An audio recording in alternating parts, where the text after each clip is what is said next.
From ABC News Radio, KMET 1490 in Southern California. This is BizNinja Entrepreneur Radio with your host, Tyler Jorgensen. All right. Want to welcome everybody out to BizNinja Entrepreneur Radio. I'm your host, Tyler Jorgensen, and have a guest flying in digitally, I think from Idaho. Am I right? You are indeed. Idaho by way of Florida, originally I think from New York. I don't even know. We're going to learn a little bit about the man that is James P. Friel and what he does to help entrepreneurs and executives get the most out of their life and their business. And so we're going to talk a little bit about who you are and what's going on. So thanks for coming out, James. Yeah, thanks for having me, man. Appreciate it. So you're known by a few things. You're the host of Just the Tips podcast, which is an awesome show, co-host, and then you've got a consulting company as well as a couple of e-com things. Yeah. When did you first realize that you're an entrepreneur? Wow, that's I guess the difference between when I first realized it and when I actually acted on it full time is there's a span of a lot of years in there. The first time I realized it was when I was a kid. I think I was 8 or 9, somewhere in that neighborhood, and my parents were out doing something and I was home by myself. And one of our neighbors came up the driveway and he was looking for my parents. He knocks on the door. He opens the door. I was like, "What's up?" And, he's like, "Parents here?" I was like, "No." And we just kind of stood there looking at each other. And I was like, "Well, is there anything else?" They're not here. And he just looked, and I had this swing set in the yard that, I'd gotten for a birthday or Christmas or something. And he's like, "Oh, it's a really nice swing set." And I said, "Well, do you want to buy it?"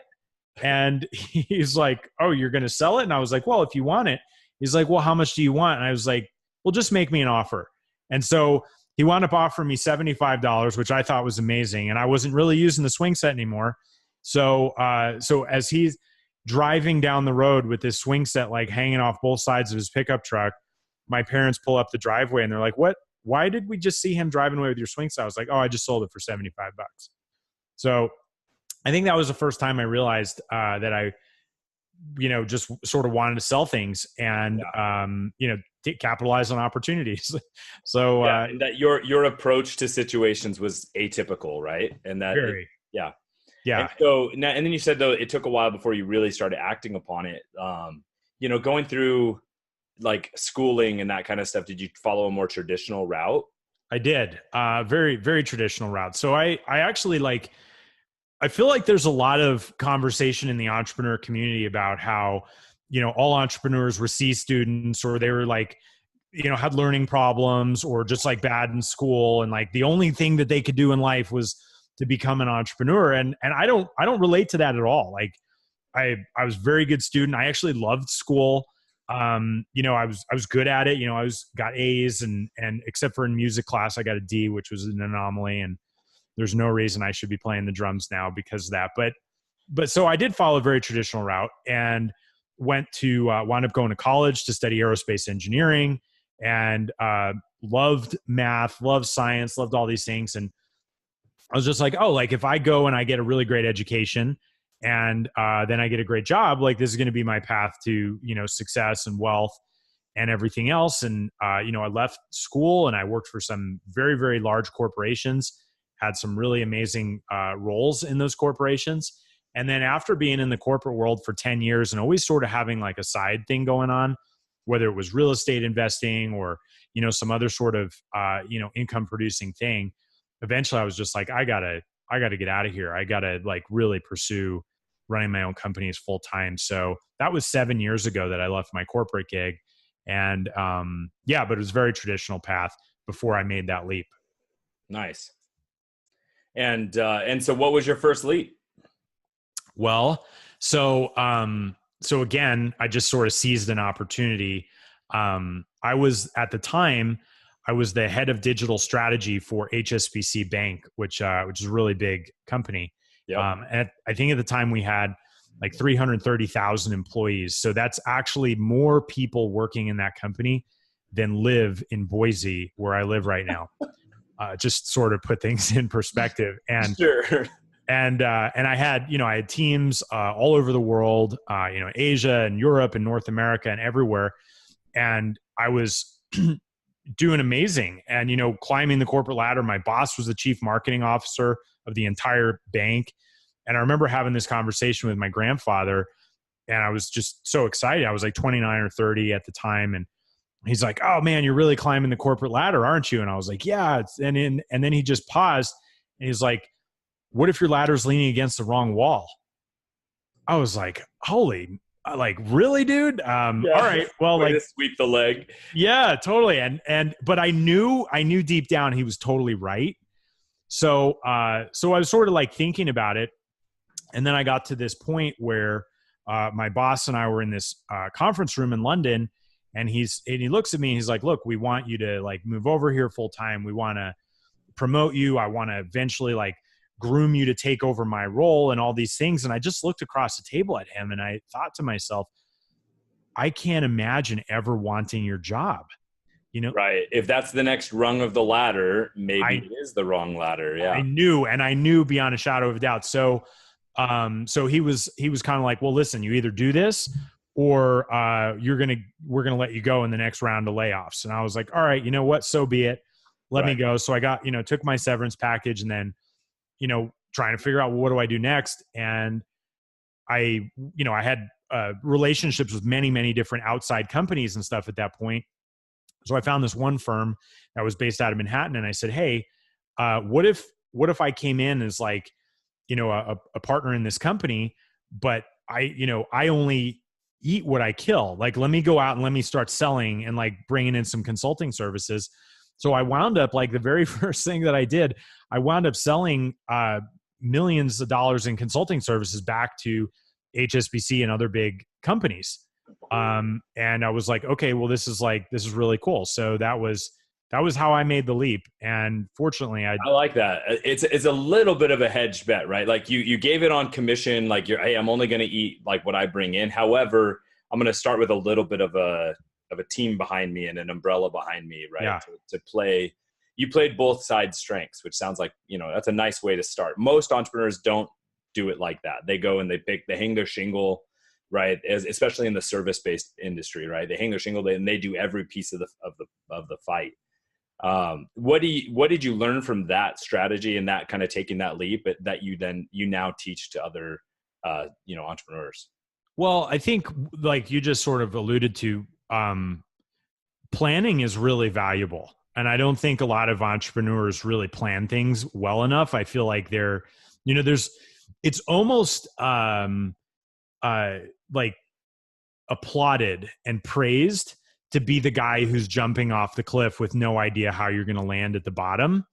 I'm not like that. I like to plan things out. I like to figure out what's coming. And obviously I'm not advocating analysis paralysis here, but I am saying like, hey, let's at least have some sort of idea on, if I make this move, what are the logical consequences that are likely to happen if I do it?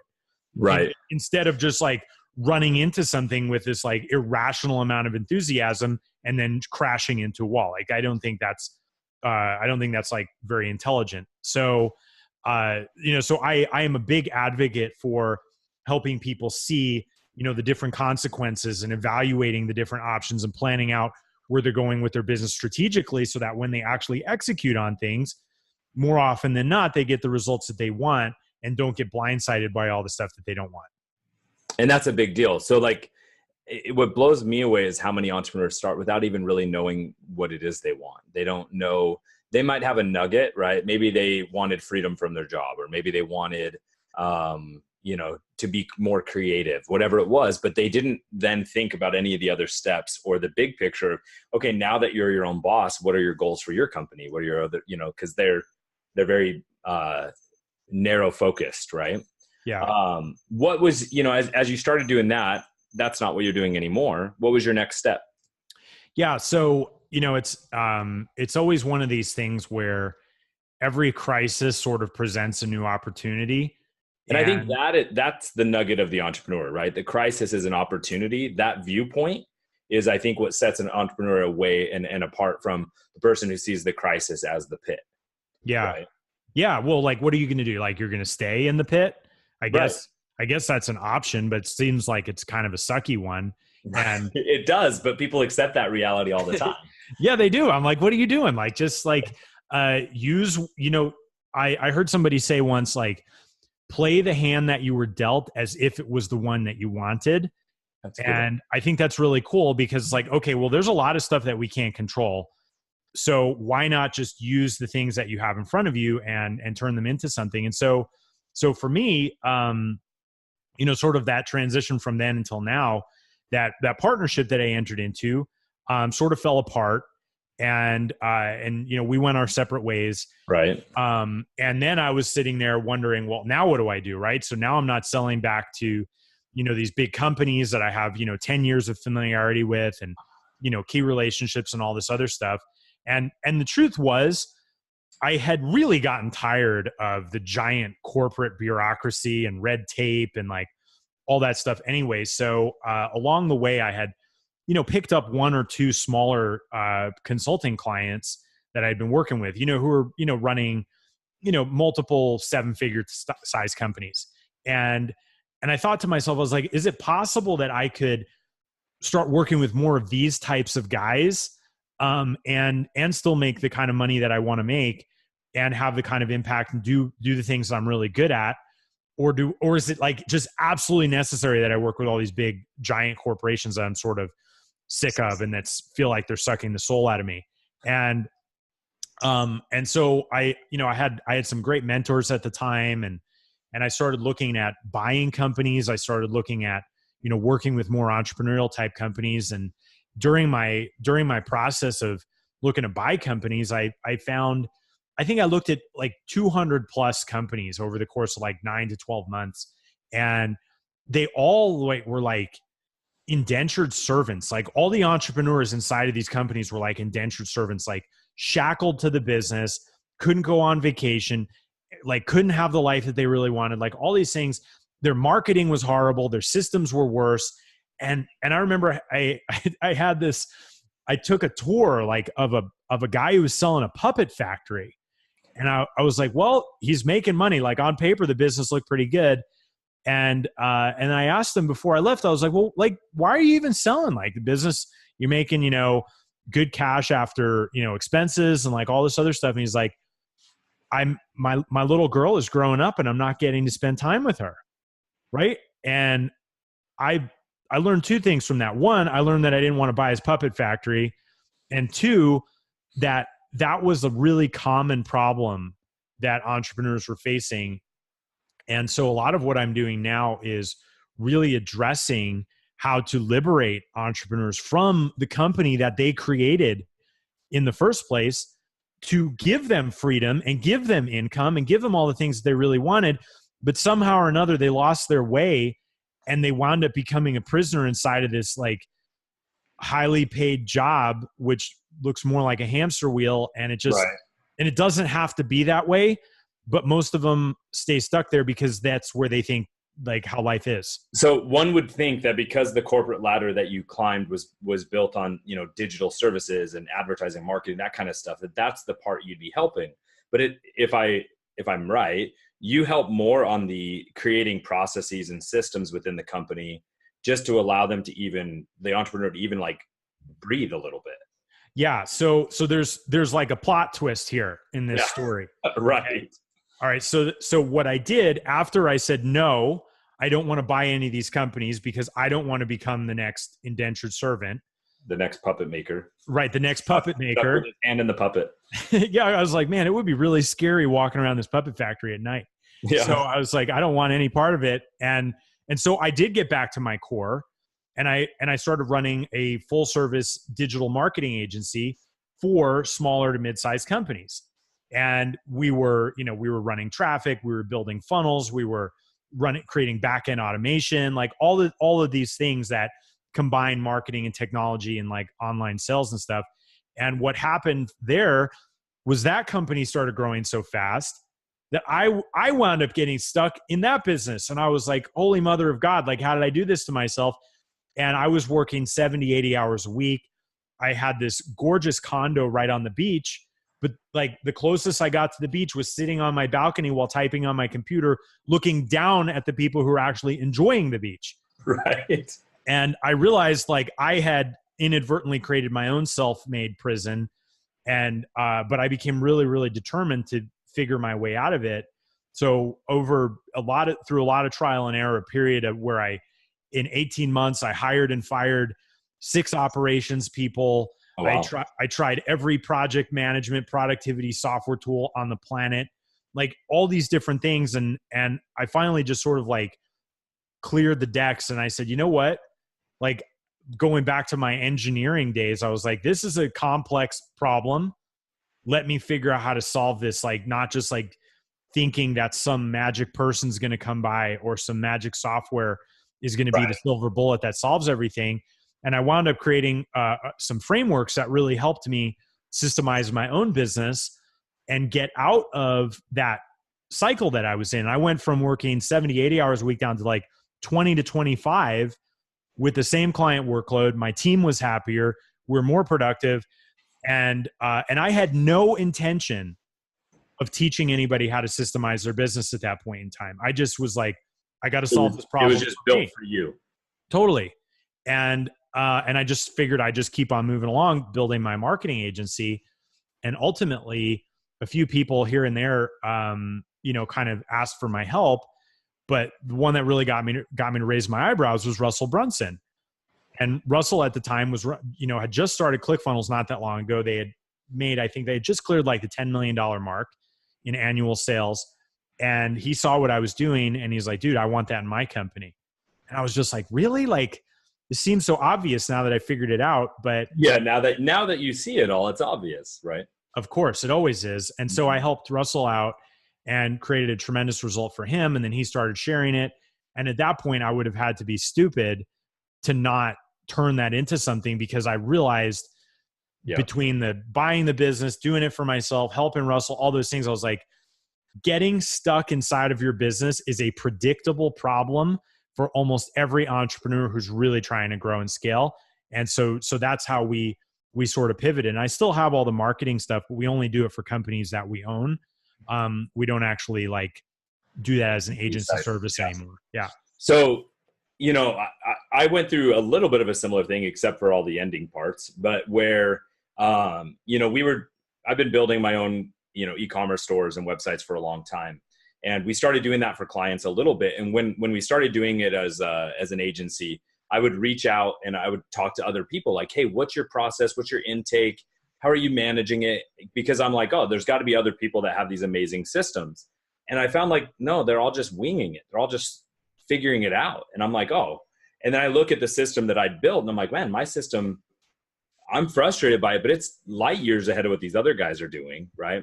What is one like major piece, like nugget, if you will, that you would give? What's just the tip, right? What's something that you would give someone? Hey, any entrepreneur, what's the one thing they need to know about processes or Trello or whatever that anyone can apply and just go do one thing to at least see a beginning of benefit? Yeah, absolutely. So I think we have to get back to defining what a system really is. Systems in business are what give you leverage and help you actually get more output for the effort that you're putting in, right? Like that's all that leverage really is. And it's funny because I was hanging out with this guy the other night who is recently sold his company for $2 billion. So he's got a ton of money. And he looked at me and he's like, if I thought about systems the right way, my net worth would be like 5 times what it is. And I think that really thinking about what is a system and how do we implement it is something that's important. And so for me, what I've really bought into in my own companies and in all the companies that I've been working with is that a system is a combination of people, of processes, and tools all working together to achieve a common result. And all too often, like, and this is so obvious now that I've seen it. Right. Like I can go in anywhere and people are like, oh, like, we're working too hard or we're stuck here or systems aren't working. And I can trace it back to either not having people who are clear on what they're supposed to do, not having processes for those people to follow, or if they have people and processes, but they don't have tools to support it, then it's really not going to work. And so any area of your business that you are wanting to get leverage in, the way to get leverage is to put a system in place. And the way to diagnose what needs to be put in place for that system is people, process, or tools. And it really is at a very high level that simple to get to the root of the problem. And once you have those things in place and they're coordinated, just making sure that you're measuring what you expect out of that system so that you can tweak those three parts to make sure that the measurements are trending in the right direction and giving you what you want. So I've seen a lot of times where entrepreneurs, they understand that they need people, processes, and tools, but they rely on the people to like fix the other two instead of them as the leader and the visionary, like creating all of that kind of triangle of effort. And so they blame the people, but the people are like, well, look, like you said, first of all, they have to be clear on what their goals are. But then if they don't know what the process is, or they don't have access to the tools, right, those other pieces are actually what's broken, probably not the person. Yeah. How do you triage that when you like come in and work with the company? Yeah. So, I mean, there's a couple things that have to be considered. Like most people problems can be traced back to a faulty interviewing and hiring process. And my story that I just shared about, how I hired and fired 6 operations people in 18 months. Right. Clearly at that point, I was not doing things the right way. And I would say maybe a couple of those people were mishires, but a couple of them were actually good people, but they just lacked leadership and direction on my part to get clear on what they needed to do. And so defining what that person's role is and what they're actually responsible for and how you're going to measure their success, like those 3 things just to begin with make an enormous difference. And I think a lot of entrepreneurs and even seasoned business people will hire people and be like, hey, they like see, almost like they see somebody walking across the parking lot and they're like, you look good. Get over here and see if you can fix this problem for me. Right. And without a clear definition of the problem, it's very, very difficult to fix a problem, no matter who you are. And I think we have to be clear in terms of our expectations about what is the role, what are the responsibilities, and how are we going to judge whether you're successful or not? Because most people really need that feedback, and they need that, at least those very high level parameters, to be able to do a good job. So triaging that, we sort of like peel back the onion and say, all right, well, where are we missing things in those 3 areas, right? Like the sub components of the system, the people, okay, digging into that, role, responsibilities, and measurements of success, like what's in place there. And getting those set up, I think, one, allows for us to at least have a clear set of expectations about what we're going to accomplish together. And, sometimes, if, depending on the size of the company that you're running, you do need people who are creating those processes. You do need people who are hiring other people. Right. You need people who are bringing in those tools. But if the area that person is operating within is not clear, and they don't know what success looks like, and they're not given that benefit of direction on any level, and it's just like, hey, here's a problem, you go fix it, while I like run away to like every other mastermind that I can get my hands on, like that's not responsible. Right. And you've got to care enough about the future of your company to set direction and have clear and direct conversations with the people who are there to help you. Yeah, there is a tendency in some management styles to delegate the expectations of success. Like you delegate all of that away, and then you're not involved on that. But then when things don't go well, it wasn't you. You delegated it away. I've worked with some people like that before, and I called them the absentee micromanager. Right? Mm-hmm. They would not be present for any of the decisions, and then they were really quick to take credit for when things were working, and really quick to be like, well, I wasn't involved in that decision if it didn't work. Right. And I think we all have to battle that as the CEO or as the entrepreneur, and make sure we're holding ourselves accountable just as much as we're holding anyone else accountable. And it's our job to paint the vision, right? We can't delegate. I always say don't delegate your role away, but delegate the tasks surrounding that, right? So like it's your job to create the vision. If you're the entrepreneur or the CEO, you've got to create that vision for the people. And then make sure that, you're giving them the tools and processes and people to actually deliver. Yeah, absolutely. And it's not like, in that case, it's not delegation, it's abdication, right? Which is a completely different ball of wax. That is literally throwing something over the fence and running away. And I think as leaders, it is on us to have the utmost integrity. And that means expecting ourselves to be clear in our communication. And that allows us to demand that other people are clear back to us. But if the demands only are like from you out and you don't allow those same expectations to be back towards you, like that's when there's going to be lopsidedness in the relationship. And that's going to breed a lot of level of distrust amongst the people who are working for you, because they're like, oh, well, he just plays by his own set of rules, but he expects us to do all these other things. And we're not like, and that's not, it's honestly, it's not fair. And it's not really poor leadership. Yes. I'm just laughing because I'm thinking of anecdotal examples of that exact thing. Yeah. And the thing is, like, it's easy to sort of laugh at those anecdotal examples and see those people. But I think just like anything else, I believe this is a learned skill, right? This doesn't mean, like, I hear a lot of times like, oh, I'm not a great people manager, or I'm not great at like delegating, or I'm not great at this. And for all of the people groups that you would expect to feel completely empowered to do anything they put their mind to, you would expect entrepreneurs to do that, right? They're like, at some point you didn't know how to make hundreds of thousands or millions or tens of millions of dollars either.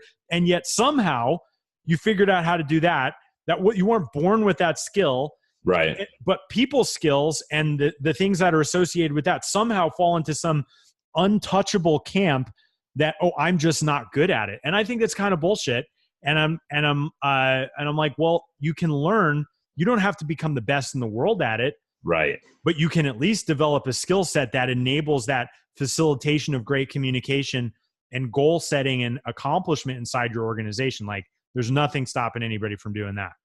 Yeah. And I think it's interesting. I'm a big believer in leaning into our strengths as opposed to like just trying to always spend our energy fixing our weaknesses.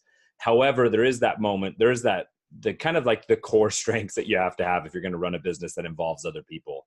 And being able to talk to those people is probably one that you should work on if you're struggling, and being able to lead with clarity. And I really like that, when you kind of said that leadership has a demand, it demands that you have clarity in your communication, because you can't expect that back. Right. Mm-hmm. And so I think a lot of the things you're talking about, which is interesting because I didn't really think we were going to go this way, comes down to growing as a leader, right? And then allowing those things to trickle down into creating better systems and doing those other things. But none of those things outwork our own capacity. No. Right. And so, you've been working with a lot of really cool companies. I mean, you're currently, you help some really neat ones, but you also help some, or you've been working on a few startups and stuff as well. How do you still scratch the entrepreneurial itch even as you work on some big clients?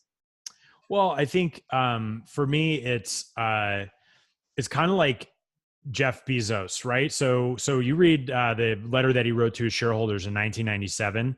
After their first year, like the last line was, "This is day one," right? Every letter that he's written to the shareholders since then has ended that same way. This is still day one, right? Like we're 2018 now.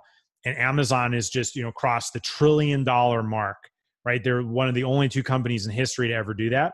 The mindset that he has about no matter how big we get, this is still day one for our future, I think is a very interesting mindset. And so regardless of whether, I'm working with startups or I'm working with companies that, are doing 50 or 100 million or whatever, more than that a year, taking that approach to saying, all right, this is day one, right? Everything that's happened has already happened. And if this is day one, where are we going from here? And I think that sort of mentality inspires creativity and more of the entrepreneurial energy than if you're like, okay, well, like nobody wants, at least maybe there are some people, no entrepreneur that I know wants to work in a company that culturally believes we've already made it and we've done everything that we're here to do. right? Like that is the beginning of decay. Right. And as entrepreneurs, we're trying to drive growth and channel our passions and our energies into something that's going to, continue to move forward. And so I think that whole day one mentality is super important, regardless of where you are, because it continues to allow yourself to believe in the fact that you're starting from scratch every single day. And I don't know what could be more entrepreneurial than that. No, I love that mindset. I think there's a big difference between putting parts of your business on autopilot and complete complacency. Yeah. And so I think that's, yeah. Well, I mean, okay. So autopilot for me as a former aerospace engineer has a very specific meaning. It doesn't mean that the cockpit is unmanned. It means that the pilot is getting leverage and he doesn't have to do every single thing required to fly that plane. And for me, when I talk about, getting systems on autopilot and putting your business on autopilot, I'm not talking about going on a beach for the next 6 months and forgetting that you have a business. Right. I'm talking about being in the driver's seat of that business, but not having to pedal the car like the Flintstones. Right. Right. Yeah. Like there's a difference between those things. That's a big difference. Yeah. And so it's not running away from your role. It's stepping into your role and making sure that you have systems in place, meaning people and processes and tools to do those things, which really aren't your role. Right. Like there are a lot of things that you shouldn't be doing as the person running your company, but you can't really do those things until you have systems that are helping you do that. And so it's almost like, in order to get into the driver's seat and in order to put things on autopilot where you have leverage, you need to make sure that those other things are happening. But the pilot in the cockpit is still monitoring all of the instruments. He's still the first one seeing the alerts. He's still the one saying, hey, are we going to run out of fuel? Are we flying at the right altitude? Like all that, he has things set up to give him the information he needs in order to fly the plane. And I think that's when I talk about autopilot, that's what I'm talking about. Yeah, that makes a lot of sense. And I think it means, I really like the way that you explain leverage and use the concept, because you still have to be the one manning the end of the lever or the lever, or whatever way you want to say it, for it to get any result. Otherwise it's just a stick in a rock.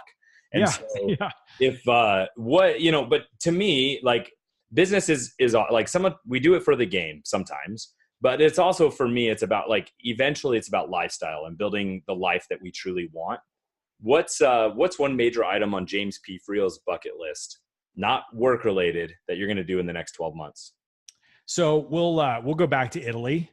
I've been, so this is the second year in a row that we've gone, and I just love going over there and hanging out, and, I love the culture. I love the food. I love the art, the history, all of it. And I think that, and it's interesting because the first time that we went was I guess almost 2 years ago, and it was a 12-day trip, and I was like, man, how am I gonna not work for 12 days? Historically, I've been terrible at taking vacations, and I was like, all right, well, I guess I'll see how this goes. And so I took 12 days. I had 2 text messages with my team and 1 video conference with somebody because I just really wanted to say hi. And the rest of the time I didn't do anything. And when I came back, my team had implemented all sorts of things that had been needing to be done. My clients were totally happy. Everything was working really well. And I think it was one of the first times where I allowed myself to step into the leverage that I had created and come back to something that was working really well, if not better, to be totally honest, than when I had left. And so I don't know if Italy represents for me that that sort of aha, okay, I have created a certain amount of leverage that allows my business to work for me. But I think there's a whole bunch of things wrapped up in going back there. So in the next 12 months, I think we're planning going back in April, and I'll probably take another cooking class. I'll probably, drink some more wine. We'll go tour some more museums. And, that's sort of what I like to do. That's unrelated to business. I love it. We just did, I took my wife and my oldest daughter through Italy just a couple months ago. It was awesome. Absolutely loved it. So that's cool. Want to thank you for coming out. Where can people get to know more about you? Sure. So they could just go to my my website, jamespfriel.com. That's Friel.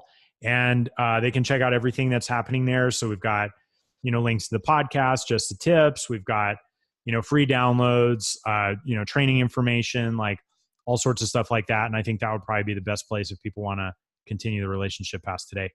Absolutely. I know a lot of people that have worked with you and that have attested that your help and helping them create systems has truly transformed their business. So please, if you're listening, go check out jamespfriel.com, get some of the free goodness, and maybe you're a candidate to work with James more.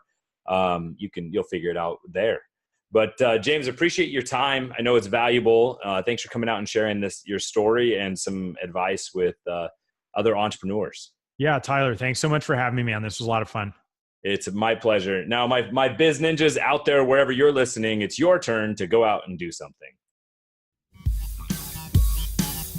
Thank you for listening to Biz Ninja Entrepreneur Radio with Tyler Jorgensen. Please make sure to subscribe so you're first to hear new interviews and episodes. If you found this podcast to be valuable, please share it with a friend. Don't forget to visit our online dojo at bizninja.com to claim your reward for listening to the show.